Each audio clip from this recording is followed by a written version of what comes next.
আর মাত্র 4 দিনের অপেক্ষা, এরপরে মাঠে গড়াতে যাচ্ছে চ্যাম্পিয়ন্স ট্রফি 2025। তবে এর আগে রিকি পন্টিং বাংলাদেশ দলকে নিয়ে বেফাঁস এক মন্তব্য করে ফেলেছেন। তিনি বলেছেন, বাংলাদেশের এই স্কোয়াড চ্যাম্পিয়ন্স ট্রফিতে কোনো প্রতিপক্ষের সামনে দাঁড়াতেই পারবে না। বাংলাদেশের তুলনায় আফগানিস্তান যথেষ্ট এগিয়ে সেমিফাইনালে কোয়ালিফাই করার জন্য। চ্যাম্পিয়ন্স ট্রফিতে রিকি পন্টিংয়ের চোখে সবচেয়ে আনকোড়া এবং দুর্বল দল বাংলাদেশ। তিনি বাংলাদেশের থেকে আফগানিস্তানকেই এগিয়ে রাখছেন ভালোভাবে।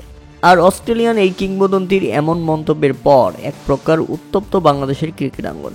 কেননা তিনি মন্তব্য করে বসেছেন বাংলাদেশ সুবিধা করতে পারবে না উপমহাদেশের মাঠেও। রিকি পন্টিংয়ের মতে স্কোয়াডে মানসম্মত ক্রিকেটারের অভাব, যা সেমিফাইনালে জায়গা করে নেওয়ার পথে সবচেয়ে বড় বাধা বাংলাদেশের। তবে রিকি পন্টিংয়ের এই মন্তব্য ভালোভাবে নেননি বাংলাদেশ ক্রিকেট বোর্ডের অপারেশন কমিটির চেয়ারম্যান নাজমুল আবেদিন ফাহিম। তিনি আত্মবিশ্বাসী সুরে রিকি পন্টিংয়ের এই কথার জবাব দিয়েছেন। ফাহিম বলেন, গত কয়েক মাসে বাংলাদেশ দলে দৃশ্যমান উন্নতি হয়েছে, হয়তো পন্টিং সেটা খেয়াল করেনি। আমাদের রান তোলার গতিতে উন্নতি হয়েছে, আত্মবিশ্বাস বেড়েছে। অস্ট্রেলিয়ার মুখোমুখি হলেও বাংলাদেশ এখন লড়াই করার মতো অবস্থায় আছে। প্রিয় দর্শক, রিকি পন্টিংয়ের মন্তব্য এবং নাজমুল আবেদিন ফাহিম স্যারের জবাব, আপনি কোনটাকে কিভাবে দেখছেন?